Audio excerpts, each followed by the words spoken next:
Son las 2 de la madrugada. Tu teléfono suena. Es tu hija aterrorizada. 5 hombres acaban de atacarla en una fiesta universitaria. Tú eres Joaquín Guzmán, el Chapo, y acabas de recibir la llamada que convertirá una noche de fiesta en la peor pesadilla de 5 familias. Suscríbete y quédate hasta el final, porque lo que pasó en las siguientes 72 horas redefinió el significado de venganza paterna. Culiacán, Sinaloa, 23 de octubre del 2008. La discoteca Club Vértigo brillaba con luces de neón, mientras estudiantes universitarios celebraban el fin de semestre. Entre música electrónica ensordecedora y vasos de tequila que nunca dejaban de llenarse. Nadie imaginaba que esa noche se convertiría en el punto de quiebre entre la diversión y una pesadilla de la que 5 jóvenes jamás despertarían. Sofía Guzmán acababa de cumplir 22 años. Estudiaba medicina en la Universidad Autónoma de Sinaloa. Llevaba una vida cuidadosamente diseñada para pasar completamente desapercibida. Su apellido real nunca aparecía en documentos oficiales. Sus compañeros la conocían como Sofía Mendoza. Vivía en un apartamento modesto. Manejaba un auto compacto de 5 años. Y trabajaba medio tiempo en una farmacia. Lo que nadie sabía era que cada movimiento de Sofía estaba vigilado por un equipo de seguridad invisible que reportaba directamente al hombre más buscado de México. Esa noche, contra todos los protocolos, Sofía había decidido hacer algo que rara vez se permitía, ser una universitaria normal. Su compañera de cuarto, Daniela, la había convencido de asistir a la fiesta con un argumento demoledor. Sofía, llevas 4 años aquí y nunca sales. Eres la mejor estudiante, pero no tienes vida social. Una noche, Sofía había calculado riesgos como su padre le había enseñado. Pero algo en ella anhelaba desesperadamente esa normalidad. Quería bailar sin preocuparse. Quería reírse. Quería olvidar por unas horas que era la hija del narcotraficante más poderoso de América Latina. Está bien, pero solo hasta medianoche. Lo que no sabía era que su equipo de seguridad había reportado ese cambio de rutina inmediatamente. A 300 kilómetros de distancia, en Mazatlán, Joaquín Guzmán había recibido la notificación. Había fruncido el ceño, pero, después de reflexionar, había enviado un mensaje. Dejen que vaya. Vigilancia discreta. Quiero que mi hija tenga una noche normal. Esa decisión, nacida del amor paternal y el deseo de darle algo parecido a una vida común, se convertiría en el error más costoso que había cometido en años. El Club Vértigo era un edificio de 3 pisos, con paredes de cristal y sistemas de iluminación importados. En el tercer piso, el área VIP, 5 estudiantes de familias adineradas celebraban con champagne y cocaína de alta pureza conseguida a través de contactos que creían intocables. Diego Armenta, de 23 años, era el líder no oficial, hijo de un empresario constructor con contratos gubernamentales multimillonarios. Había crecido en un mundo donde el dinero compraba no solo lujos, sino también impunidad. A su lado estaban Rodrigo Salazar, Marco Vivarra, Javier Ochoa y Sebastián Ruiz. Los 5 compartían algo más peligroso que su riqueza. Una sensación de invencibilidad construida sobre años de nunca enfrentar consecuencias reales. En preparatoria habían acosado a estudiantes becados hasta hacerlos abandonar. En la universidad, sus fiestas habían terminado con 3 denuncias por agresión sexual que el dinero de sus padres había hecho desaparecer. Para ellos, las mujeres eran entretenimiento descartable, y la palabra no era simplemente una negociación que aún no habían cerrado. Miren a esa, señaló Diego desde el balcón, observando la pista donde Sofía bailaba con Daniela. La de la blusa azul, no la había visto antes. Rodrigo entornó los ojos. Se ve diferente, demasiado seria. Por eso mismo, las serias son las más interesantes cuando finalmente se rompen. Marco sacó su teléfono y comenzó a grabar discretamente. Era su especialidad. Documentar conquistas para presumir después en chats privados donde el consentimiento era abstracto y la humillación era moneda de cambio. 20,000 pesos a quien la traiga aquí arriba, propuso Javier, sacando su cartera. Hecho, aceptó Diego, bajando con la confianza de un depredador que nunca ha conocido la derrota. En la pista, Sofía se permitía disfrutar por primera vez en meses. La música la envolvía. El calor de los cuerpos alrededor le daba sensación de anonimato protector. Por un momento, no era la hija del Chapo, era solo Sofía. Fue entonces cuando sintió una mano en su cintura. «Hola, preciosa», le dijo Diego al oído. «No te había visto por aquí antes». Sofía se apartó con movimiento suave, pero firme. «Estoy con mis amigas. Puedes estar con ellas después. Arriba tenemos champagne francés». «No, gracias, en serio». Diego sintió el rechazo, como golpe a su ego. Sus amigos observaban desde el balcón. La apuesta estaba en juego. «¿Sabes quién soy? Mi padre es Armenta Construcciones. Tenemos contratos con el gobierno. Qué bien por ti, pero no me interesa». La mano de Diego se cerró con más fuerza alrededor de su brazo. «No estoy acostumbrado a que me rechacen». Algo cambió en los ojos de Sofía. Un destello de la hija de Joaquín Guzmán emergió por un segundo. «Suéltame, ahora». La firmeza de su voz debería haberle advertido que estaba cruzando una línea invisible. Pero el alcohol, la cocaína y años de impunidad habían anulado cualquier instinto de supervivencia. ¿O qué? La desafió. Daniela se acercó rápidamente. «Ey». Ella dijo que no. «Déjala en paz». Diego ni siquiera la miró. «No te metas». Fue entonces cuando Rodrigo, Marco, Javier y Sebastián bajaron del VIP, formando semicírculo alrededor de Sofía. Para cualquiera observando desde fuera, parecía un grupo de amigos socializando. Pero Sofía reconoció inmediatamente lo que era: una cacería coordinada. «Solo queremos invitarte a tomar algo arriba», dijo Rodrigo con falsa cordialidad. Sofía calculó opciones. Podía causar una escena, pero eso atraería atención no deseada. Podía llamar a su equipo de seguridad, pero eso expondría su identidad. O podía confiar en su entrenamiento en defensa personal para manejar 5 universitarios ebrios. «Está bien, una copa. 5 minutos». Diego sonrió triunfante. «¿Ves? No era tan difícil». Mientras subían las escaleras, Sofía tocó discretamente el pequeño dispositivo GPS en su pulsera. 2 toques, situación controlada pero en monitoreo. Por ahora, solo activó el modo de seguimiento. Quería manejar esto ella misma. Lo que no sabía era que su equipo había perdido la señal visual cuando entró al VIP.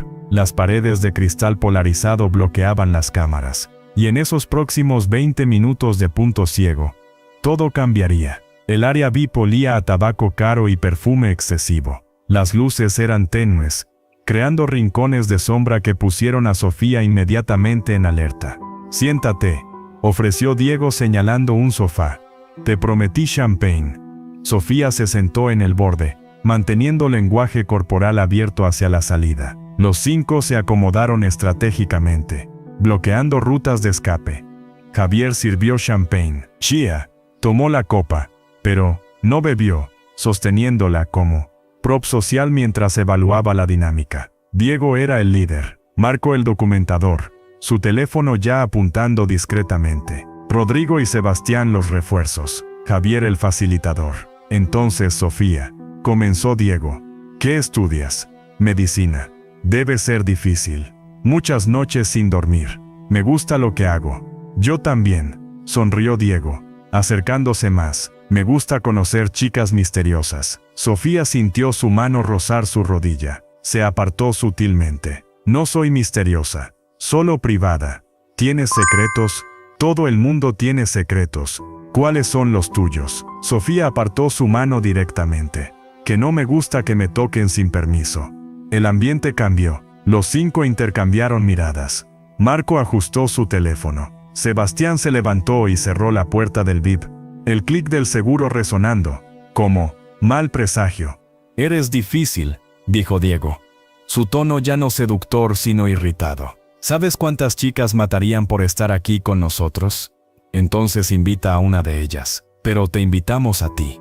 Sofía se levantó. «Yo aprecio la invitación, pero me voy». Rodrigo se interpuso. «No hemos terminado de conocerte». «Yo sí terminé». La voz de Sofía era acero frío. «Apártate, ¿o qué?» Sofía tocó su pulsera 3 veces. Emergencia activada. Pero la señal no salió. Las paredes blindadas bloqueaban transmisión.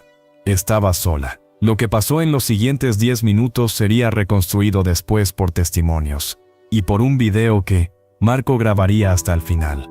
Diego la empujó al sofá. Sofía intentó levantarse. Sebastián la sujetó por los hombros. Javier le quitó la copa, derramando champán sobre su blusa. Marco seguía grabando, riendo. Solo queremos divertirnos, dijo Diego. Relájate, me están agrediendo. Agresión, se burló Rodrigo. No seas dramática. Fue entonces cuando Diego intentó besarla. Sofía giró la cara violentamente, y su rodilla subió con fuerza, impactando en su estómago. Él se dobló, más sorprendido que lastimado. Perra. Lo que siguió fue caos coordinado. Los 5 la rodearon. Sebastián agarró sus brazos por detrás, mientras Javier le arrancaba la blusa. Marco seguía grabando. Rodrigo le vertió champagne sobre el cabello mientras reía. Y Diego, recuperado, se acercó con mezcla de ira y deseo distorsionado. Te vamos a enseñar lo que pasa cuando rechazas a las personas equivocadas. Sofía luchaba, usando cada técnica que le habían enseñado. Golpeó a Sebastián en la cara, dejándole un ojo morado. Su codo impactó las costillas de Javier. Pero eran 5 contra 1, y todos más grandes. Finalmente, después de lo que pareció eternidad, pero fueron 4 minutos según el timestamp del video, la dejaron caer al suelo. Su blusa estaba rota, su cabello empapado, su mejilla hinchándose donde la habían golpeado. Súbelo a nuestro chat, le dijo Diego a Marco. Que todos vean lo que pasa con las presumidas.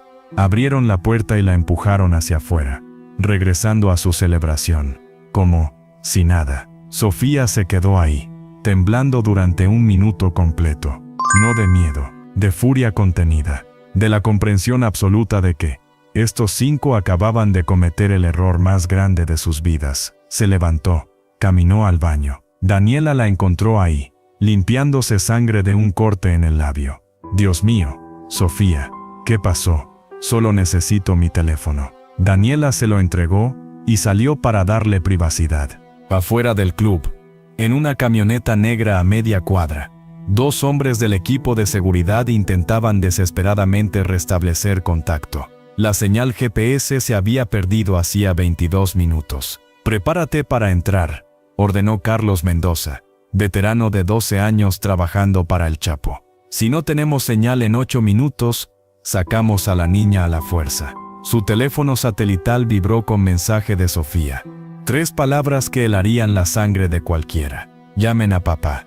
En Mazatlán, a 300 kilómetros, Joaquín Guzmán acababa de terminar una reunión. Eran las 2:04 de la madrugada. Se había servido whisky y revisaba reportes cuando su teléfono personal, el que solo 5 personas tenían, comenzó a vibrar. El identificador mostraba código de emergencia de Sofía. Respondió antes del segundo timbrazo. Mija. La voz de Sofía estaba tranquila, demasiado tranquila. Papá, 5 hombres me atacaron. Tengo sus nombres, sus caras y un video. Carlos y su equipo pueden rastrearlos. Estoy bien físicamente, pero necesito que vengas a Culiacán.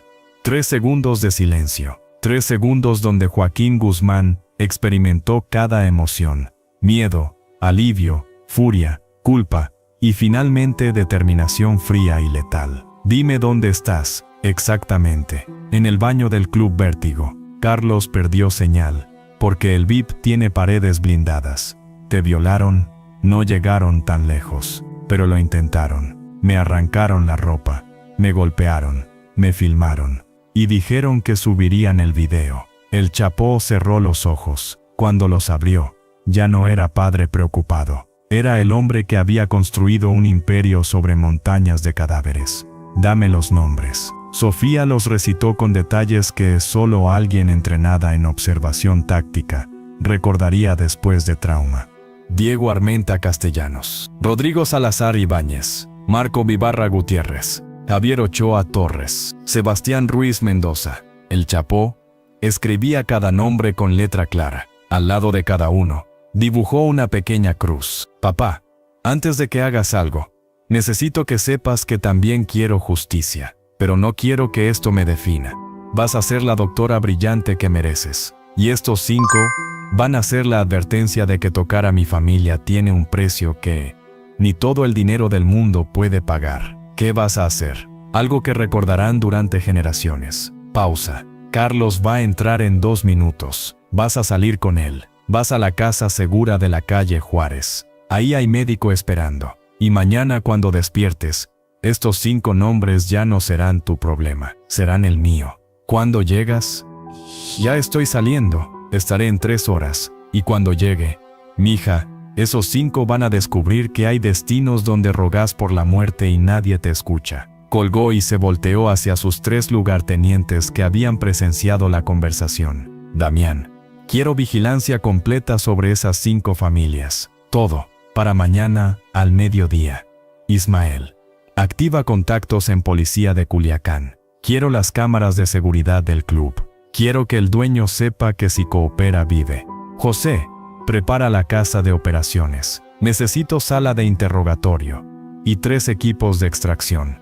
Listos en 24 horas. Los 3 asintieron y salieron corriendo. El Chapo se quedó solo mirando la lista de 5 nombres. Van a desaparecer, murmuró. Pero, primero, van a entender exactamente por qué. Mientras tanto, en el Club Vértigo, los 5 seguían celebrando en el VIP, completamente ajenos a que acababan de firmar sus sentencias de muerte. Marco subió el video con título Presumida aprendió su lección. Diego pidió otra botella. Rodrigo hizo chistes sobre lo fácil que había sido. Ninguno notó a los 2 hombres vestidos de negro que entraron exactamente 9 minutos después. Ninguno vio cuando Carlos localizó a Sofía y la escoltó hacia la salida trasera con eficiencia de extracción militar. Y ninguno imaginó que el video que habían subido estaba siendo interceptado por hackers del cartel, descargado, analizado y preparado como evidencia para algo mucho más grande que venganza simple. Era las 2:43 cuando los 5 decidieron irse.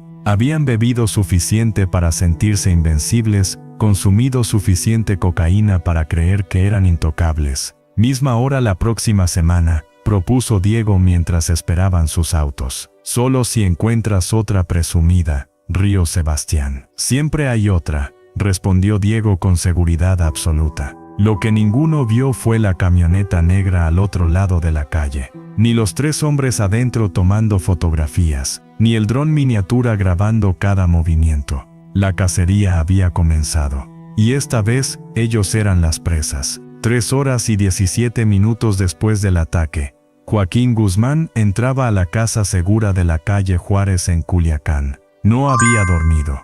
No había comido. Había conducido a velocidades que desafiaban la física por carreteras secundarias, que solo los locales conocían, escoltado por 2 camionetas blindadas llenas de hombres armados hasta los dientes. El doctor Ramírez, médico de confianza del cartel, esperaba en la sala. Era un hombre de 60 años que había trabajado para el Chapo durante 15 años, atendiendo heridas de bala, removiendo chips de rastreo y ocasionalmente certificando muertes que oficialmente nunca ocurrieron. ¿Cómo está?, preguntó el Chapo antes incluso de cerrar la puerta. Físicamente, contusiones menores. Un corte en el labio que no requirió sutura. Golpe en la mejilla que dejará moretón. Pero, sanará. No hubo violación ni penetración.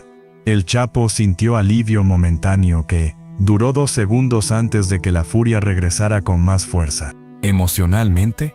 El doctor dudó. Es fuerte, criada por usted. Sabe controlar emociones, pero el trauma está ahí. Le receté algo para dormir esta noche. Recomendaría terapia profesional. ¿Dónde está? Habitación principal. Está despierta. Quería esperarlo. El Chapo subió con pasos que parecían pesar toneladas. Abrió la puerta y encontró a Sofía sentada en la cama, vestida con ropa limpia. Su cabello estaba lavado, el maquillaje removido, pero el moretón en su mejilla era imposible de ocultar. Se miraron durante largo momento sin decir nada, y entonces Sofía, la joven fuerte que había mantenido compostura durante todo el trauma, finalmente se derrumbó. Corrió hacia su padre, abrazándolo con fuerza mientras sollozaba contra su pecho. Y Joaquín Guzmán, el hombre que había ordenado cientos de ejecuciones sin parpadear, sintió algo quebrarse dentro de él. Lo siento, mija. murmuró contra su cabello. Debí protegerte mejor. No es tu culpa, papá. Yo decidí ir. ¿Ves por qué no puede ser normal? El mundo está lleno de depredadores. Sofía se apartó. No quiero vivir así para siempre. No quiero que el miedo me defina. No lo hará. No lo hará. Porque, después de esta noche, el miedo va a cambiar de lado. Ellos van a tener miedo. Cualquiera que piense en tocarte va a recordar lo que les pasó a estos 5. Se sentaron y Sofía le contó todo con más detalle. Cada palabra, cada gesto, cada momento. El Chapo escuchaba en silencio, su mandíbula apretándose, sus manos cerrándose en puños tan apretados que sus nudillos se volvieron blancos. El video, Carlos lo interceptó antes de que se propagara. 17 personas lo vieron antes de que lo borráramos. Quiero verlo, papá. No necesito ver exactamente qué le hicieron a mi hija, para saber exactamente cuánto van a sufrir. Sofía entendió que no había manera de disuadirlo. Sacó una tablet y le mostró el video. Duraba 3 minutos y 42 segundos. El Chapo lo vio completo, sin expresión, sin parpadear. Cuando terminó, se levantó y caminó hacia la ventana. Papá, necesito un momento, mija. Lo que Sofía no veía era que su padre tenía los ojos cerrados, respirando profundamente, controlando la furia que amenazaba con consumirlo. En su mente ya estaba planificando no solo la muerte de esos 5, sino algo mucho más elaborado. Abajo, en la sala de operaciones improvisada, Damián había llegado con información completa sobre los 5 objetivos. Había trabajado toda la noche con un equipo de 12 personas, hackeando bases de datos, sobornando contactos, siguiendo rastros digitales. Cuando el Chapo bajó 20 minutos después, dejando a Sofía descansando con sedantes suaves, encontró las paredes cubiertas con fotografías, documentos y líneas conectando personas, como telaraña criminal invertida. Reporte, ordenó. Damián se acercó al primer set de fotografías. Diego Armenta Castellanos, 23 años, 3 denuncias previas por agresión sexual, todas retiradas después de pagos. Roberto Armenta, su padre, tiene contratos gubernamentales por 200 millones de pesos. Casa en Las Palmas, valuada en 8 millones. Rutina predecible. Se movió a la siguiente. Rodrigo Salazar Ibáñez, hijo de dueño de Salazar Autogroup. Fortuna familiar 150 millones. 2 arrestos por conducir intoxicado, archivados. Vive solo en apartamento del centro. Patrón de consumo de cocaína los fines de semana. Continuó con los otros 3. Cada perfil revelaba el mismo patrón. Jóvenes privilegiados con historiales de violencia encubierta por dinero. Conexiones poderosas que los hacían creerse intocables y rutinas predecibles. ¿Vulnerabilidades?, preguntó el Chapo. Múltiples. Diego peleó ayer con su padre por dinero. Rodrigo debe 300,000 a prestamistas por apuestas. Marco está siendo investigado en su universidad por vender exámenes. Javier tiene amante secreta. Sebastián está involucrado en contrabando menor. Todos tienen secretos, deudas o presiones que podemos explotar. El Chapo estudió las fotografías en silencio. Sus hombres esperaban, conociendo que interrumpirlo era invitar a la muerte. No los vamos a matar todavía, dijo finalmente. Hubo sorpresa visible. Ismael se atrevió a preguntar, «Señor, ¿o matarlos sería misericordia? Quintes quiera que se hubran. Quiero que entiendan completamente lo que hicieron. Quiero que sus últimos días sean pesadilla de la que rueguen despertar. Pero nunca logran». Se volteó hacia José. La casa de operaciones está lista, completamente equipada. Sala de interrogatorio con grabación alta definición. Equipo médico para mantener objetivos vivos indefinidamente. 3 rutas de escape si hay intervención policial. Bien, esta es lo que va a pasar. Se acercó al mapa de Culiacán. Fase 1, vigilancia completa 24 horas. Quiero saber cada movimiento. Fase 2, extracción simultánea de los 5. No en lugares públicos, cuando estén más vulnerables. En sus casas, autos, donde se sientan seguros. Fase 3, transporte a casa de operaciones. Sin testigos, sin evidencia, sin rastreo. Para el mundo exterior, Simplemente van a desaparecer. Fase 4 es donde aprenden. Aprenden lo que se siente ser víctima. Aprenden el miedo real. Y aprenden que algunas decisiones tienen consecuencias que ningún dinero puede borrar. El plan estaba tomando forma. No era ejecución simple. Era teatro. Era psicología. Era lección que se contaría durante generaciones. A las 8 de la mañana, mientras Sofía, finalmente, dormía bajo vigilancia médica. 5 equipos de vigilancia tomaban posiciones alrededor de las vidas de 5 universitarios, que aún no sabían que estaban viviendo sus últimas horas de libertad. Diego Armenta despertó con resaca severa. No recordaba mucho, excepto que se había divertido. El video en su teléfono le refrescó la memoria y sonrió. Esa presumida había aprendido. Se duchó, se vistió y salió hacia su rutina matutina, completamente ajeno al sedán gris que lo seguía a 3 autos de distancia. Rodrigo Salazar despertó al mediodía, rodeado de botellas vacías y restos de cocaína. Su teléfono tenía 17 llamadas perdidas de su padre. Decidió ignorarlas y pidió comida, sin notar la motocicleta frente a su edificio con conductor que aparentaba esperar entrega. Pero, en realidad, fotografiaba cada ventana. Marco Vivarra sintió punzada de inquietud cuando notó que el video ya no estaba en el chat ni en su teléfono. Imposible. Lo había guardado en 3 lugares. Llamó a Diego. ¿Borraste el video? ¿Qué? No. ¿Por qué lo borraría? No está. Es como si nunca hubiera existido. Tal vez tu teléfono se glitcheó. Relájate. Pero Marco no se relajó. Había algo mal. Se acercó a la ventana y miró hacia la calle. Todo parecía normal. Lo que no sabía era que el vendedor de tacos en la esquina llevaba 3 horas sin vender uno solo, y que la camioneta de reparto frente a su casa no tenía ninguna orden, y que el hombre paseando perro había dado vueltas a la manzana 14 veces. La red se cerraba y ellos no tenían idea. Javier Ochoa mostró algo parecido a remordimiento. Despertó con recuerdo incómodo de la cara aterrorizada de Sofía. Durante desayuno con su esposa embarazada estuvo callado. ¿Estás bien?, preguntó ella. Sí, solo cansado. Si hubiera sido más valiente, tal vez habría ido a la policía. Tal vez habría buscado a Sofía para disculparse. Pero no lo hizo. ¿Por qué? Había aprendido durante toda su vida que sus errores podían comprarse y sus víctimas silenciarse. Esa creencia lo mataría. Sebastián Ruiz fue el último en despertar.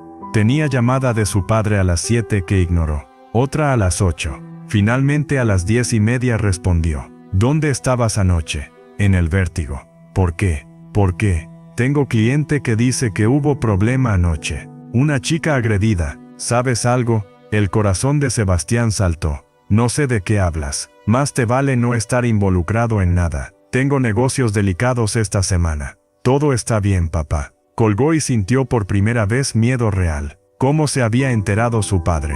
Llamó a sus 4 amigos y propuso reunión de emergencia. En la sala de operaciones, el Chapó escuchaba la conversación interceptada gracias a intervenciones telefónicas instaladas durante la noche. Sonrió sin humor.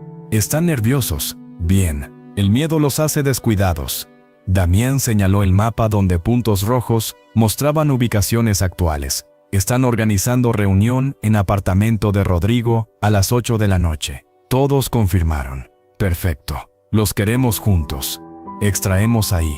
No, demasiados testigos. Esperamos a que salgan. Alguno se irá solo. Ese será él. Primero. Las horas pasaron con lentitud tortuosa. Sofía despertó a las 3 de la tarde y bajó a la sala contra recomendaciones del doctor. No deberías estar aquí, mija.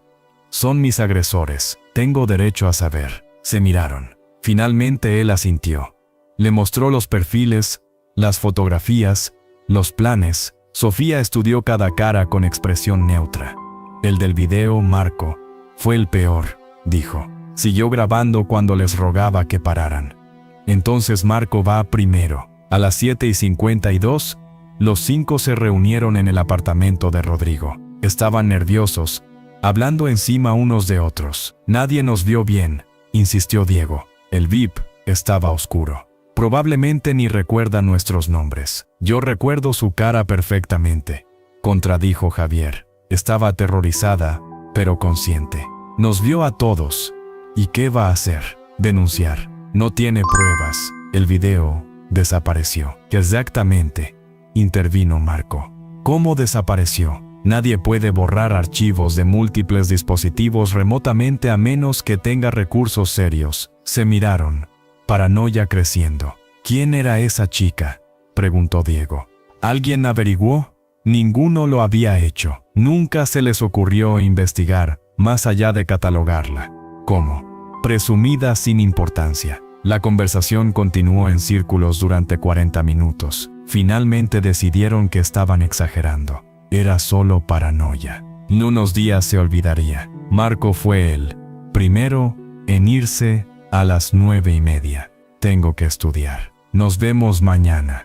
Serían las últimas palabras que sus amigos escucharían de él en libertad. Subió a su BMW, arrancó y salió del estacionamiento. La calle estaba tranquila. Algunas parejas, un restaurante con mesas exteriores, tráfico ligero. Manejó 3 cuadras antes de notar la camioneta negra detrás. 2 cuadras más antes de darse cuenta que lo seguía. Intentó virar abruptamente, pero otra camioneta apareció bloqueando su paso. Lo último que vio fue el rostro de un hombre con pasamontañas, abriendo su puerta, una aguja penetrando su cuello, y la comprensión horrible de que había cometido el error más grande de su vida. Cuando despertó, estaba en habitación que no reconocía, atado a silla de metal, bajo luces que le quemaban los ojos, y frente a él, sentado tranquilamente, estaba un hombre de estatura media con ojos que reconoció de fotos de periódico. Joaquín Guzmán, el Chapo,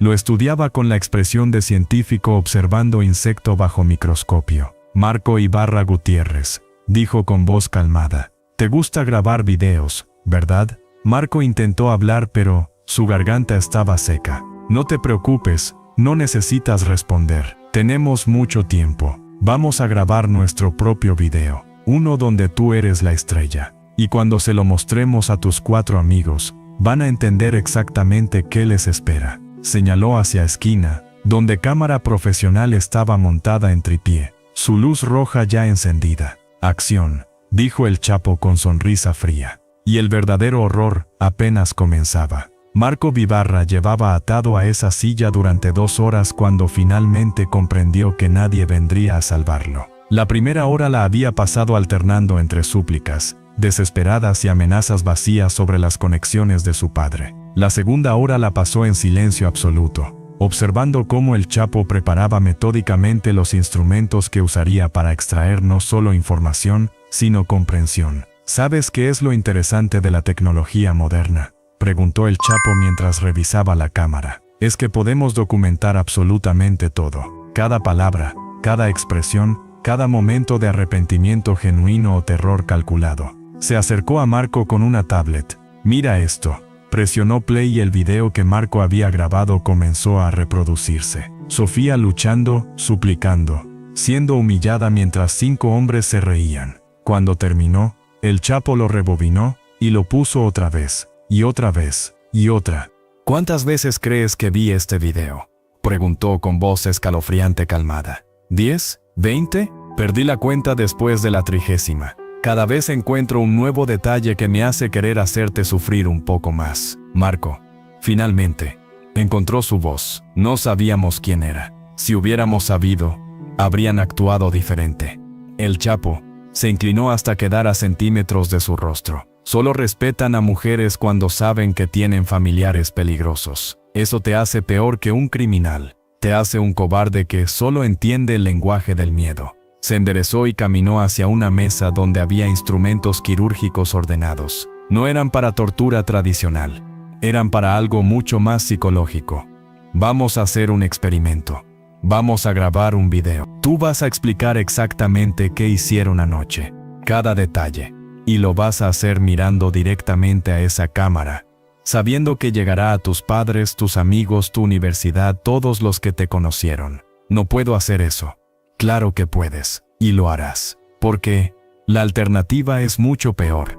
El Chapo hizo una señal, y 2 hombres entraron cargando un monitor grande. Lo colocaron frente a Marco y lo encendieron. En la pantalla apareció transmisión en vivo de la casa de sus padres. Su madre preparaba cena en la cocina. Su padre leía el periódico. Su hermana menor hacía tarea. Hermosa familia, comentó el Chapo casualmente. Completamente ajena a que su hijo es un violador. Completamente ajena a que su futuro pende de qué tan cooperativo seas. El terror en los ojos de Marco se multiplicó. No, por favor, ellos no tienen nada que ver.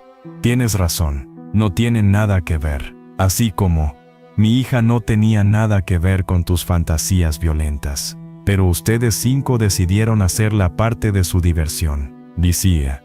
Cuestión en Boya compañía es parte de mi ecuación. Se sentó frente a Marco. Aquí está tu única oportunidad.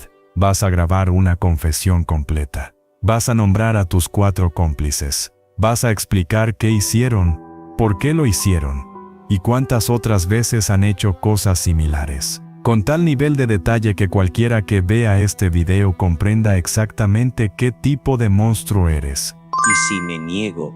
Entonces tu familia ve el último atardecer de sus vidas. Y créeme, Marco, yo no fallo. Marco cerró los ojos. Lágrimas corrían por sus mejillas. En su mente calculaba opciones. Pero cada escenario terminaba igual, con su familia muerta y él siendo el responsable. Está bien, susurró. Haré lo que quieras. Sabía que entrarías en razón. El Chapo ajustó la cámara para el ángulo perfecto. Empezamos en 5, 4, 3, 2. Durante los siguientes 43 minutos, Marco Vivarra confesó todo. No solo el ataque de la noche anterior, sino 3 casos previos que nunca habían sido reportados. Nombres de víctimas, fechas específicas, detalles tan gráficos que incluso los hombres endurecidos del cartel, que observaban desde la sala de monitoreo, se sintieron incómodos. Cuando terminó, estaba sollozando incontrolablemente. Ya dije todo, por favor. Deja ir a mi familia. Tu familia está bien, por ahora. El Chapo revisó la grabación con satisfacción. Esto es oro puro. Un testimonio completo. Tus padres van a estar orgullosos. ¿Qué vas a hacer con ese video? Primero, se lo voy a mostrar a tus 4 amigos, uno por uno. Quiero que vean exactamente qué les espera. Se levantó y caminó hacia la puerta. Descansa. Vas a necesitar energía. ¿Qué viene? El Chapo se detuvo. La parte donde descubres que confesar no te compra libertad. Solo compra una muerte menos dolorosa. La puerta se cerró. Y Marco quedó solo con la cámara todavía grabando. En el apartamento de Rodrigo, los 4 restantes comenzaban a preocuparse. Marco no respondía llamadas ni mensajes. Su última ubicación compartida mostraba que había estado cerca del centro 3 horas atrás. Después el GPS se había desconectado. Probablemente se quedó sin batería, racionalizó Diego. Aunque su voz carecía de convicción. O este lo apagó. Porque no quiere hablar, sugirió Sebastián. Estaba paranoico con lo del video. ¿Y si le pasó algo?, preguntó Javier, verbalizando el miedo que todos compartían. ¿Cómo qué? Rodrigo se sirvió otro whisky con mano temblorosa. ¿Crees que la chica tiene conexiones que pueden hacer desaparecer a Marco? Silencio incómodo llenó la habitación. Deberíamos averiguar quién es, dijo Diego. Contactar a Daniela. Hacerle preguntas discretas. Eso es admitir que estamos preocupados, señaló Sebastián. Algo sí pasó, explotó Javier. Atacamos a una chica. Creen que solo podemos seguir como si nada. Exactamente. Como si nada, insistió Diego. Así siempre ha funcionado. Hacemos algo. Hay tensión. Papá paga y la vida continúa. Pero esta vez era diferente. Y todos lo sabían. A las 11:43, el teléfono de Diego sonó con número desconocido. ¿Hola? Diego Armenta. La voz sonaba procesada, distorsionada. Tenemos a Marco, y pronto te tendremos a ti. Diego sintió hielo en la espalda. ¿Quién es? ¿Qué quiere? Que pagues por lo que hiciste. Pero primero quiero que veas algo. Su teléfono vibró con un mensaje. Era un video. Diego lo abrió con manos temblorosas, mientras sus 3 amigos se acercaban. La pantalla mostró a Marco atado, sollozando, confesando cada detalle del ataque, nombrando a sus 4 cómplices, describiendo crímenes previos, y al final, mirando directo a la cámara con expresión derrotada. Diego, Rodrigo, Javier, Sebastián, si están viendo esto, Sepan que él cooperó completamente. Y ustedes van a hacer lo mismo. Uno por uno, los voy a traer. Van a confesar. Y después van a desaparecer.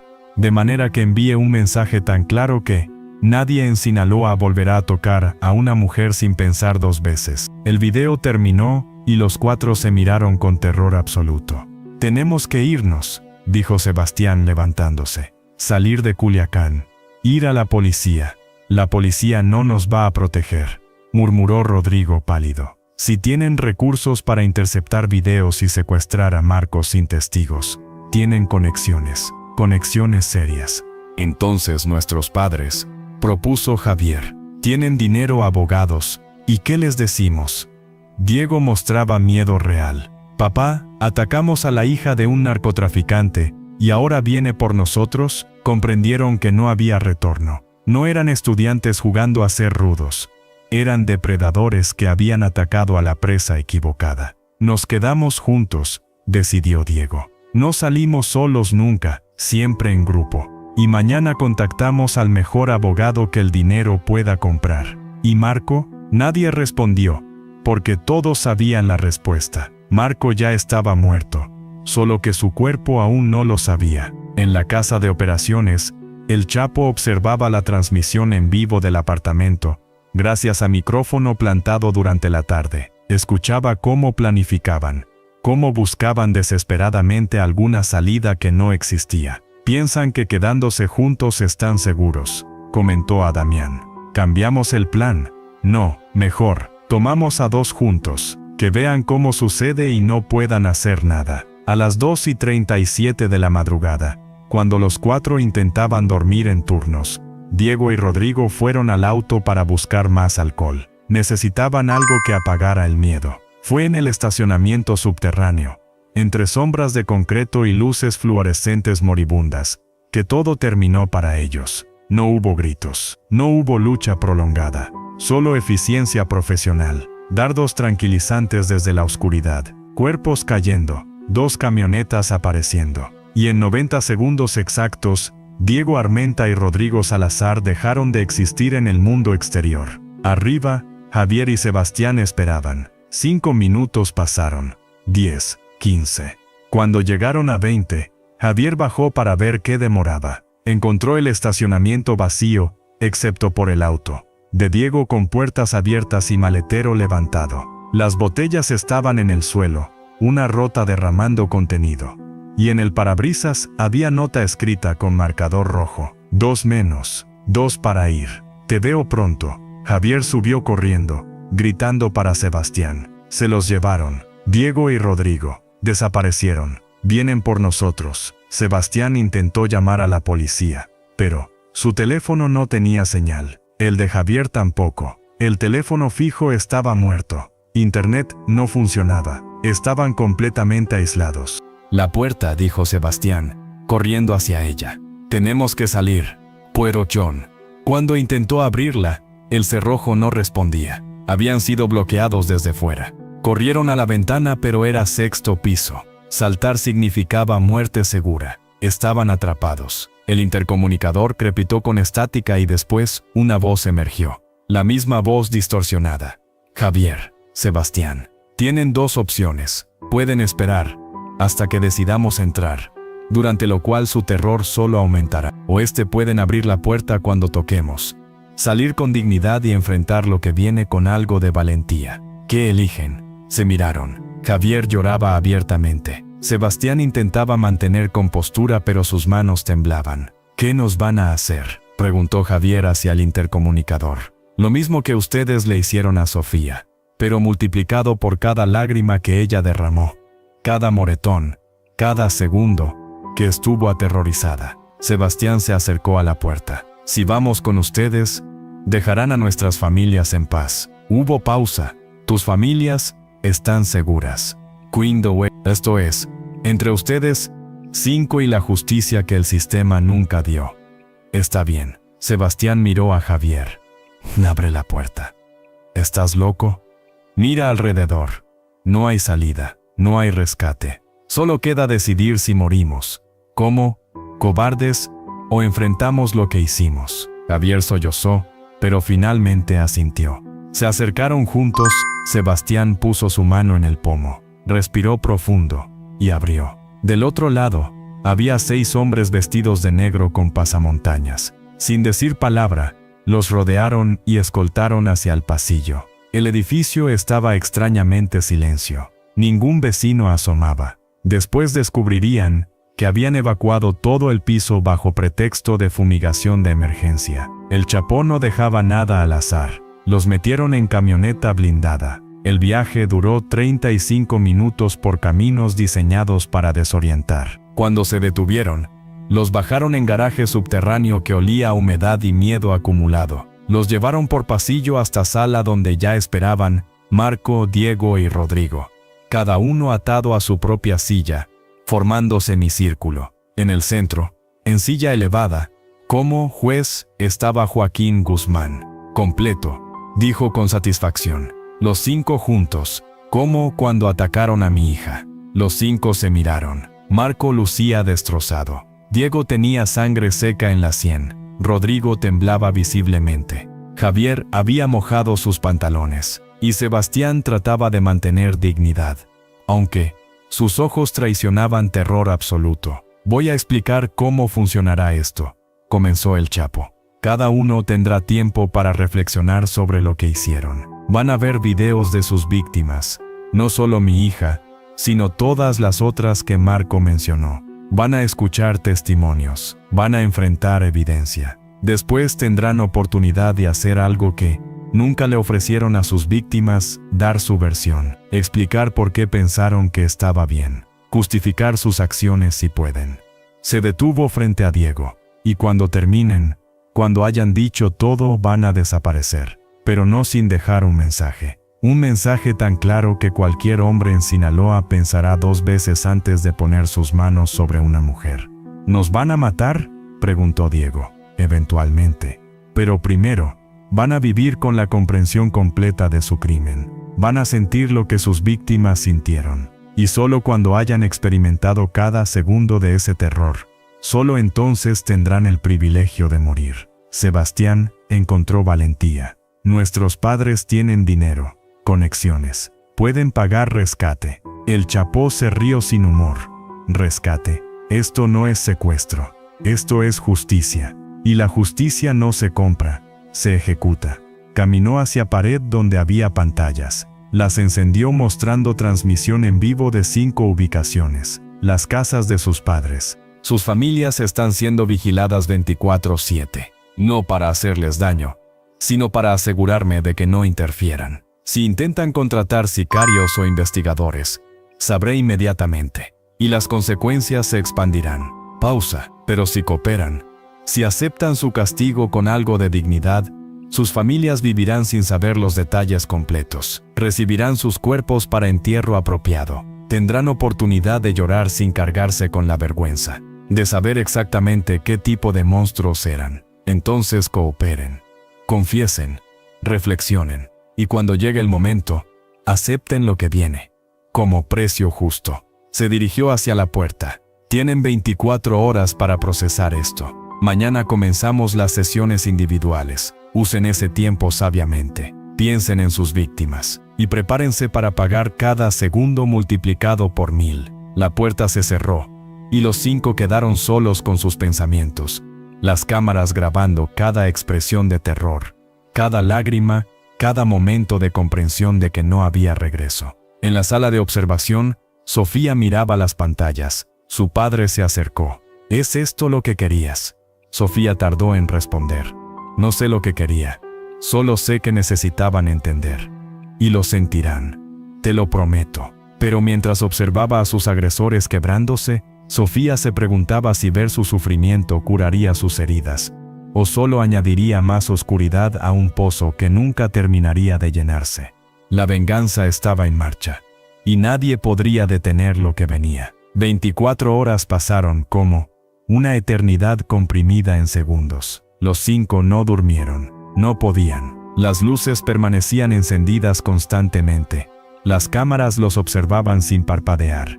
Cada sonido del edificio, cada paso en el pasillo, cada puerta que se abría en algún lugar. los hacía saltar con terror renovado. Marco había dejado de llorar. No porque se sintiera mejor, sino porque simplemente no le quedaban lágrimas. Diego intentaba mantener algo de bravuconería, pero su voz temblaba cada vez que hablaba. Rodrigo había entrado en estado casi catatónico, mirando al vacío. Javier rezaba en voz baja, repitiendo oraciones que había aprendido de niño, pero nunca había tomado en serio. Y Sebastián parecía el más resignado, como si hubiera aceptado su destino con claridad brutal. ¿Creen que realmente nos van a matar?, preguntó Diego, rompiendo el silencio que había durado horas. Obvio, respondió Sebastián. La pregunta no es si, sino cómo y cuándo. Tal vez si explicamos, si nos disculpamos sinceramente. Diego, despierta. Sebastián lo miró directamente. Atacamos a su hija, la filmamos, la humillamos. No hay disculpa que borre eso. Pero no somos asesinos, solo fuimos demasiado lejos. Eso no merece pena de muerte. Díselo a todas las chicas que agredimos antes. La voz de Javier era susurro. Cuéntalas. Yo perdí la cuenta después de 8. Silencio pesado cayó otra vez. Porque Javier acababa de verbalizar lo que todos sabían, pero nadie quería admitir. Esto no era sobre una sola noche. Era sobre un patrón de violencia perfeccionado durante años, protegido por dinero y apellidos que creían los hacía intocables. Mi papá va a buscarme, insistió Diego, aferrándose a esa esperanza. Tiene contactos, va a encontrarnos. Tu papá no tiene idea de con quién se enfrenta, replicó Marco. Esto es el Chapo Guzmán. Si él no quiere que nos encuentren, no nos encontrarán. La puerta se abrió, y entró Damián con bandeja de comida. Tolia, tacos, frijoles, agua. Comida simple pero abundante. ¿Van a alimentarnos antes de matarnos?, preguntó Rodrigo con risa histérica. El jefe quiere que estén lúcidos para lo que viene, respondió Damián, dejando la bandeja. Coman, van a necesitar energía. No tengo hambre, dijo Diego. No fue sugerencia. Coman ahora, o los alimentaremos a la fuerza. Los 5 comieron lentamente, cada bocado sabiendo a ceniza. Mientras lo hacían, una pantalla grande en la pared se encendió. Comenzaron a reproducirse videos. Primero, el ataque a Sofía. Después, testimonios que Marco había mencionado. Chicas jóvenes, algunas llorando, otras con rabia contenida, describiendo lo que estos 5 les habían hecho. Una chica de 18 años explicando cómo Diego la había emborrachado deliberadamente, y después la había llevado a habitación donde esperaban Rodrigo y Marco. Otra describiendo cómo Sebastián había distribuido fotos íntimas sin consentimiento. Una más contando cómo Javier había usado su posición para forzar favores sexuales. 8 testimonios, 8 vidas dañadas, 8 historias que nunca habían llegado a autoridades, porque las víctimas sabían que el dinero las aplastaría. Cuando terminó el último video, los 5 estaban destrozados. Diego había vomitado. Rodrigo sollozaba. Marco tenía la cabeza gacha. Javier había cerrado los ojos, pero las lágrimas seguían. Y Sebastián simplemente miraba, absorbiendo cada palabra como penitencia. 8, murmuró finalmente. 8 que sabemos. Probablemente hay más que nunca hablaron. La puerta se abrió nuevamente. Esta vez entró el Chapo acompañado de un hombre mayor vestido con bata blanca que cargaba maletín médico. Este es el doctor Salinas, presentó el Chapo, psiquiatra forense con 30 años de experiencia. Durante las próximas horas va a entrevistar a cada uno individualmente. Su tarea es determinar si realmente comprenden la magnitud de lo que hicieron o si solo están aterrorizados por las consecuencias. ¿Y eso cambia algo?, preguntó Sebastián. Determina cómo mueren, con algo de dignidad si muestran remordimiento genuino, o con máximo sufrimiento si descubrimos que solo lamentan haber sido atrapados. El doctor Salinas abrió su maletín y sacó grabadora digital. Voy a hacer preguntas difíciles. Recomiendo honestidad absoluta. Puedo detectar mentiras desde kilómetros. Empezamos contigo, Marco. 2 guardias lo desataron y lo escoltaron hacia sala adjunta. Los otros 4 escucharon la puerta cerrarse con clic final. La entrevista de Marco duró 2 horas y 14 minutos. Cuando regresó, lucía peor que antes. No hizo contacto visual con nadie. ¿Qué te preguntó?, susurró Diego. Marco tardó largo rato. Todo. ¿Por qué lo hice? ¿Cómo me sentí? Si alguna vez pensé en las víctimas como personas reales o solo como objetos. Si tengo hermanas, madre, ¿cómo me sentiría si alguien les hiciera lo que yo hice? ¿Y qué respondiste? La verdad, que nunca pensé en ellas como personas. Que eran solo parte del juego. Que me gustaba el poder. Que estoy enfermo y lo sé ahora. Pero nunca hice nada para cambiar. Se volteó hacia los otros. Nos va a matar. Y tiene razón. Somos monstruos. Yo soy un monstruo. Diego Armenta. Llamó el doctor desde la puerta. Tu turno. Diego se levantó con piernas temblorosas. Mientras caminaba, el Chapo lo detuvo con mano en su hombro. Tu padre piensa que eres buen chico que cometió un error. Vamos a ver si eso es verdad, o si eres simplemente depredador, que aprendió a esconder su naturaleza. La entrevista de Diego fue más corta. 42 minutos. Salió temblando y con ojos rojos. No dijo nada cuando lo ataron nuevamente. Rodrigo fue siguiente. Su entrevista duró 1 hora exacta. Regresó pálido como fantasma. Javier duró 2 horas y 20 minutos. La más larga. Cuando salió, sollozaba. Tengo una hija en camino. ¿Qué tipo de padre iba a ser? ¿Qué le iba a enseñar? Finalmente, Sebastián fue el último. Su entrevista duró exactamente 58 minutos. Regresó con expresión serena, casi pacífica, como si hubiera encontrado algo parecido a aceptación. Cuando los 5 estaban de vuelta, el doctor Salinas se presentó frente al Chapo con evaluación escrita en 28 páginas. Marco. Remordimiento genuino desarrollado por consecuencias. No habría cambiado sin intervención externa. Tendencias sádicas controlables con tratamiento que nunca buscó. Diego, narcisista con complejo de superioridad. Remordimiento superficial enfocado en consecuencias personales, no en daño a víctimas. Peligro alto de reincidencia. Rodrigo, seguidor sin moral propia. Participó por aceptación de grupo, remordimiento moderado. Pero personalidad débil sugiere que repetirá comportamiento en contexto similar. Javier, único con indicios de conciencia previa. Experimentaba culpa pero no suficiente para cambiar. Conflicto interno genuino. El menos peligroso de los 5. Sebastián, caso más complejo. Comprende completamente la gravedad. Acepta castigo como justo. Muestra remordimiento más profundo, pero también desconexión emocional preocupante. El Chapo leyó el reporte completo. Después lo pasó a Sofía, quien había entrado silenciosamente durante las entrevistas. ¿Qué opinas?, le preguntó su padre. Opino que el doctor tiene razón. Son diferentes tipos de monstruos, pero todos son monstruos al fin. Se acercó a los 5, estudiando cada rostro. ¿Saben qué es lo peor? Que si no me hubieran atacado a mí, habrían seguido. Habrían graduado, conseguido trabajos importantes, formado familias, y habrían continuado siendo depredadores, solo que con más poder. Lo sentimos, dijo Javier con voz quebrada. ¿Sentir qué?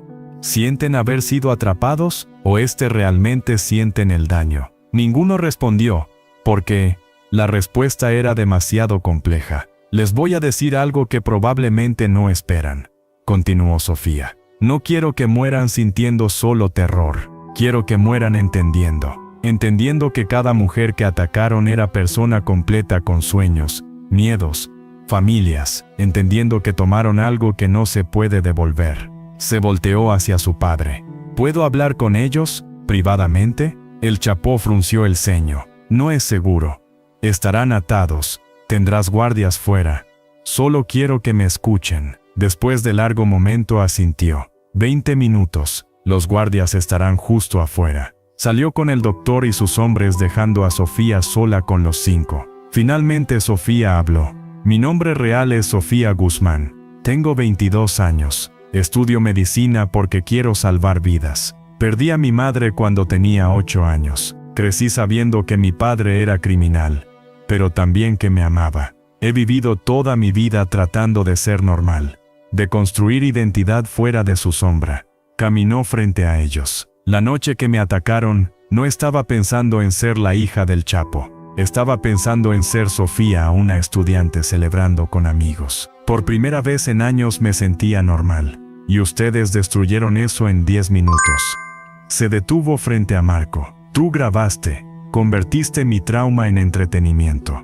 ¿Por qué? Marco tardó. Y porque podía. Porque siempre lo había hecho y nunca pasó nada malo. Porque en mi mente retorcida documentar era parte de la diversión. Movió hacia Diego. Tú lideraste. Si hubieras parado, tal vez los otros también. ¿Por qué no paraste? Porque estaba enojado. Me rechazaste y mi ego no podía manejarlo. Quería enseñarte lección. Y lo recuerdo. Pero no de la manera que esperabas. Continuó con Rodrigo. Tú me vertiste champán y mientras reías. ¿Qué te parecía tan gracioso? Rodrigo sollozó. Nada, no era gracioso. Solo seguía a los demás. Tengo miedo de estar solo, así que hago lo que el grupo hace. Soy cobarde. Javier fue siguiente. Tú dudaste. Di la duda. Pero no hiciste nada. ¿Por qué? Porque tenía más miedo de que mis amigos me rechazaran que de lastimarte. He pasado toda mi vida tratando de encajar con gente que no vale la pena. Porque soy débil. Finalmente, Sebastián, tú me sujetaste cuando intenté defenderme. ¿Qué estabas pensando? Sebastián la miró directamente. Estaba pensando que esto estaba mal, pero no lo suficientemente mal para arriesgar mi posición social. Estaba pensando que eres solo una chica, y que las chicas se recuperan. Estaba pensando en mí, solo en mí, como, siempre. Sofía asintió. Al menos son honestos ahora. Bajo amenaza de muerte finalmente dicen la verdad. Se sentó frente a ellos. Mi padre quiere enviar mensaje con sus muertes. Un mensaje brutal. Y va a conseguirlo de una manera u otra. Pero yo no quiero solo mensaje de terror. Quiero mensaje de comprensión. Sí que, les voy a dar opción que no esperaban. Los 5 la miraron con mezcla de esperanza y confusión. Van a grabar un video. Cada uno. No confesión forzada. Un testimonio real. Van a explicar su proceso mental. Cómo llegaron a ser el tipo de personas que atacan mujeres. ¿Qué los llevó ahí? ¿Y qué consejo le darían a otros hombres jóvenes en el mismo camino? ¿Y eso nos salva?, preguntó Diego. No, nada los salva. Van a morir. Eso ya está decidido. Pero pueden morir dejando algo útil. Pueden morir habiendo contribuido, aunque sea mínimamente, a evitar que otros se conviertan en lo que ustedes eran. O pueden morir solo, como advertencia sin sustancia. Su elección. Sebastián fue primero en hablar. Lo haré. No porque espere misericordia, sino porque mi hermana menor tiene 14 años y no quiero que crezca en un mundo donde hombres, como yo, puedan existir sin consecuencias. Yo también, dijo Javier. Si mi hija va a crecer sin padre, al menos quiero que exista registro de por qué. Uno por uno, los otros 3 aceptaron. Porque, frente a muerte inevitable, la oportunidad de que su sufrimiento tuviera algún propósito era lo único que les quedaba. Durante las siguientes 10 horas, cada uno grabó su testimonio. Sin guión, sin coaching, solo ellos, una cámara y la verdad brutal. Marco habló 40 minutos sobre cultura de fraternidad y adicción al poder. Diego confesó 35 minutos sobre narcisismo y crianza que le enseñó que el dinero compra salidas. Rodrigo explicó 20 minutos sobre personalidad débil y necesidad de aceptación. Javier dedicó 48 minutos a discutir contradicción entre valores y acciones. Y Sebastián usó 55 minutos para análisis de masculinidad tóxica y privilegio. Cuando terminaron, el doctor Salinas revisó los testimonios. Son auténticos. Hay capas de autoengaño que permanecen, pero son lo suficientemente honestos para tener valor educativo. El Chapo asintió. Bien, ahora viene la parte final. Y lo que vendría sería el mensaje que nadie en Sinaloa olvidaría jamás. Los 5 fueron llevados a una sala diferente. Era más grande, con piso de concreto y drenajes en las esquinas. Las paredes estaban cubiertas con plástico grueso. Había cámaras en cada ángulo, capturando todo desde múltiples perspectivas. Aquí es donde termina, anunció el Chapo. Cada uno de ustedes va a morir esta noche. Pero antes, van a experimentar lo que sus víctimas experimentaron. Miedo, impotencia, comprensión de que nadie viene a salvarlos. No voy a torturarlos físicamente. No necesito hacerlo. El terror psicológico de saber exactamente qué viene es suficiente. Van a tener tiempo para hacer las paces con su destino, para rezar si creen en algo, para recordar sus vidas y decidir si valió la pena. Y después, cuando estén listos, van a morir rápido. Un disparo limpio, sin sufrimiento prolongado. Pure que, a diferencia de ustedes, yo no disfruto el sadismo. Solo imparto justicia. Se volteó hacia la puerta donde Sofía esperaba. Mi hija pidió clemencia relativa para ustedes. Muerte rápida en lugar de tortura. Yo acepté, porque ella tiene más humanidad en su dedo meñique que ustedes 5 en sus cuerpos completos. Pero entienden esto. Sus cuerpos no serán encontrados. Van a desaparecer completamente. Sus familias van a sufrir sin saber exactamente qué pasó. Van a especular, investigar, nunca encontrar respuestas. Ese sufrimiento es el precio que pagan por haberlos criado sin consecuencias. Los videos que grabaron serán distribuidos a universidades, organizaciones de prevención de violencia sexual y autoridades selectas, no con sus caras, sino con voces distorsionadas. Su mensaje sobrevivirá, aunque ustedes no. Hizo una pausa. ¿Alguna última palabra? Sebastián habló primero. Dile a mi hermana que no sea como yo, que aprenda de mis errores, que sea mejor. Javier agregó, dile a mi esposa que lo siento, que merecía mejor hombre, que nuestro bebé merece mejor padre. Marco simplemente sollozó, dile a mi madre que realmente la amaba, que su hijo era monstruo, pero que la amaba. Rodrigo no dijo nada, solo cerró los ojos. Diego intentó una vez más. ¿Hay algo que pueda hacer? ¿Algún precio que pueda pagar para...? No, cortó el Chapo. El precio es tu vida. Y ya llegó el momento de pagarlo. Salió de la sala con Sofía. Los guardias entraron. Y lo que pasó en los siguientes 18 minutos quedó documentado en video que el Chapo guardaría. Como advertencia personal. Pero que nunca sería distribuido públicamente. Porque algunas lecciones son demasiado brutales, incluso para aquellos que necesitan aprenderlas. Afuera, en la sala de observación, Sofía observaba los monitores con lágrimas silenciosas corriendo por sus mejillas, no de tristeza por sus agresores, sino de luto por la inocencia que había perdido, por la normalidad que nunca recuperaría, por la parte de ella que había muerto esa noche y nunca volvería. Su padre la abrazó mientras las pantallas mostraban el final inevitable de 5 vidas que habían elegido el camino equivocado una vez de más. ¿Valió la pena?, preguntó Sofía cuando todo terminó. La justicia siempre vale la pena, respondió el Chapo. Aunque duela, no me siento mejor. Pensé que verlos pagar me haría sentir mejor. La venganza nunca cura, mija.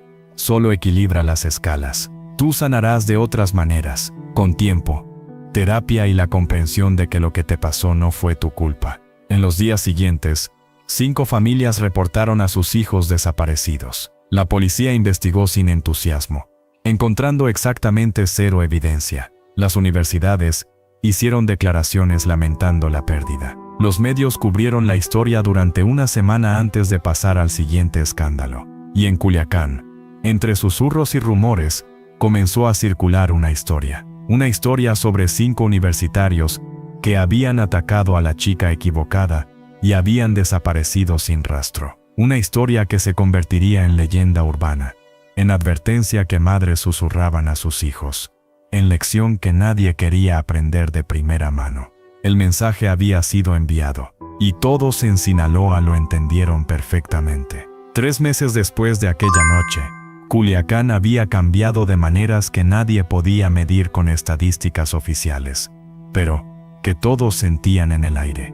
Las fiestas universitarias eran diferentes ahora, más vigiladas, menos excesos, un respeto nuevo que no existía antes. Las denuncias de agresión sexual en la Universidad Autónoma de Sinaloa habían bajado dramáticamente. La historia de los 5 universitarios desaparecidos se había convertido en leyenda con tantas versiones que nadie sabía cuál era verdadera. Algunos decían que habían sido reclutados por un cartel rival.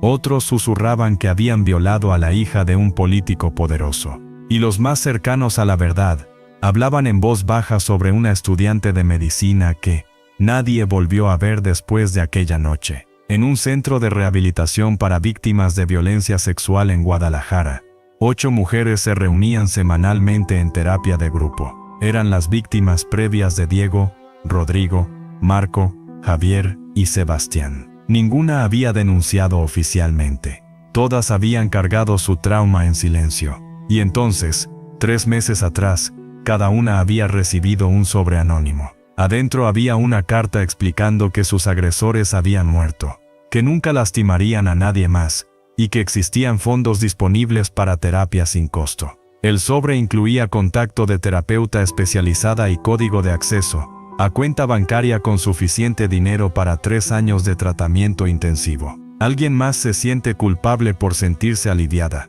preguntó una de las chicas, Valeria. Yo, admitió Patricia. Sé que no debería celebrar la muerte de nadie, pero duermo mejor sabiendo que Marco no puede hacer esto a otra chica. Yo también, agregó Fernanda. Y me siento horrible por eso. La terapeuta del grupo intervino. El alivio ante la muerte de un agresor no es desear muerte. Es alivio de que una amenaza ya no existe. Eso es supervivencia, no sadismo.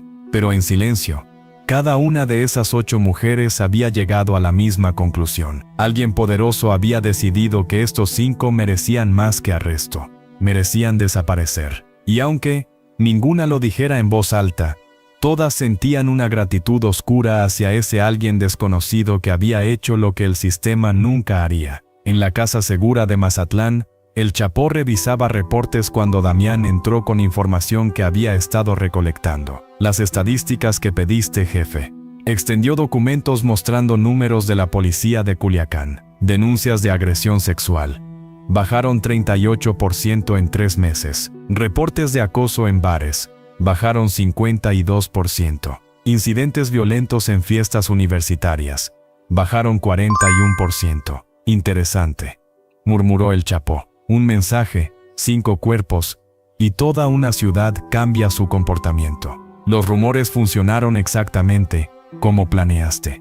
Y Sofía, en terapia en Monterrey. Según nuestros contactos que la vigilan discretamente, está mejorando. Todavía tiene pesadillas pero menos frecuentes. Está considerando transferirse a universidad fuera de Sinaloa para empezar fresco. El Chapo asintió. Bien, que viva su vida. Que sea la doctora que quiere ser. Lejos de todo esto, la extraña cada día. Pero ser buen padre a veces significa dejar ir.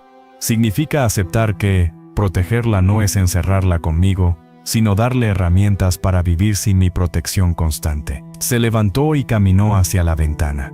Los videos de los testimonios, distribuidos como ordenaste. Universidad Nacional Autónoma de México, Universidad de Guadalajara, organizaciones de prevención en 12 estados, voces distorsionadas, caras pixeladas, pero el mensaje intacto, reacciones mixtas. Algunos académicos cuestionan autenticidad, otros los están usando en programas educativos. Uno se volvió viral, casi 2 millones de vistas antes de que lo quitáramos para controlar narrativa. Entonces está funcionando. Esos 5 murieron, pero su historia está salvando a otras potenciales víctimas. Eso es más justicia de la que el sistema oficial habría proporcionado. 6 meses después del ataque, Sofía tomó una decisión. Se transfirió a la Universidad de Monterrey para terminar su carrera de medicina. Cambió su apellido legalmente a Mendoza, cortando ese último lazo visible con su padre, y comenzó a trabajar como voluntaria en un centro de crisis para víctimas de violencia sexual. ¿Por qué quieres trabajar aquí?, le preguntó la directora durante su entrevista. Porque entiendo lo que sienten, entiendo el trauma, la vergüenza que no deberían sentir, pero sienten la sensación de que el sistema no está diseñado para protegerlas, y quiero ayudar. ¿Has experimentado violencia sexual personalmente? Sí. ¿Hace 6 meses reportaste a las autoridades? No, por razones complicadas que prefiero no discutir. La directora estudió a Sofía durante largo momento. Está bien, no necesitas contarme tu historia.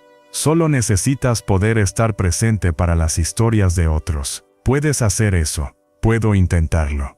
Y lo intentó. Semana tras semana, sentándose con mujeres que habían vivido variaciones de su propia pesadilla, escuchando, validando, conectando con recursos, y lentamente, casi sin darse cuenta, comenzó a sanar, no completamente. Las cicatrices permanecían, pero descubrió que ayudar a otros a procesar su trauma, le ayudaba a procesar el suyo. 2 años después del ataque, Sofía se graduó de medicina con honores. Su padre no asistió a la ceremonia, demasiado riesgoso, pero le envió flores con nota simple: orgulloso de ti, siempre. Ese mismo día, aceptó residencia en Hospital de Monterrey, especializándose en medicina de emergencia. Quería estar en primera línea, atendiendo víctimas de violencia, salvando vidas que otros habían intentado destruir.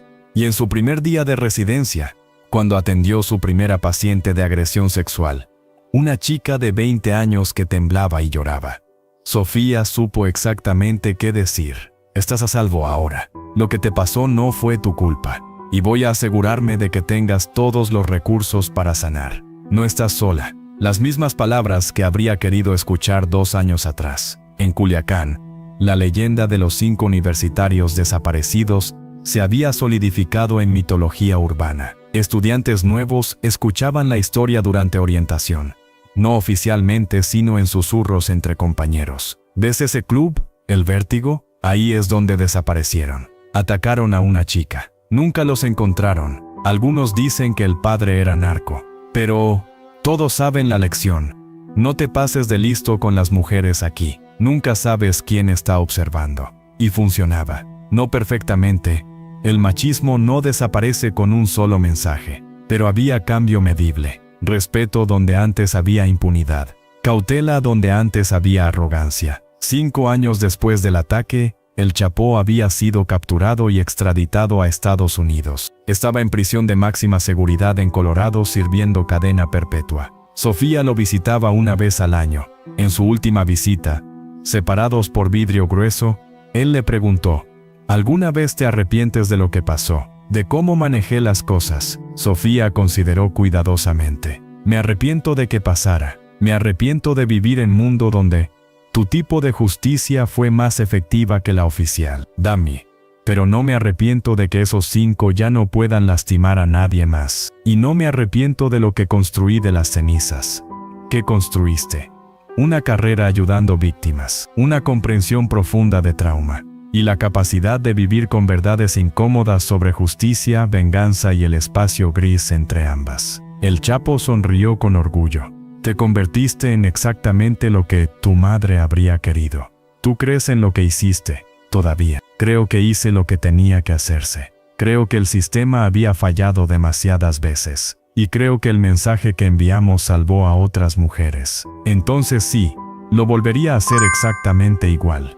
Cuando Sofía salió de la prisión ese día, se detuvo en el estacionamiento y miró hacia el cielo despejado. Pensó en los 5 universitarios que habían muerto hace años. Pensó en las 8 víctimas previas que ahora vivían vidas más saludables. Pensó en las estadísticas de Culiacán que mostraban disminución sostenida en violencia sexual. Y pensó en ella misma. Sobreviviente, doctora, defensora. ¿Era esto justicia? ¿Venganza? Algo sin nombre que existía en los márgenes de moralidad clara. Probablemente las 3 cosas. Y había aprendido a vivir con esa ambigüedad.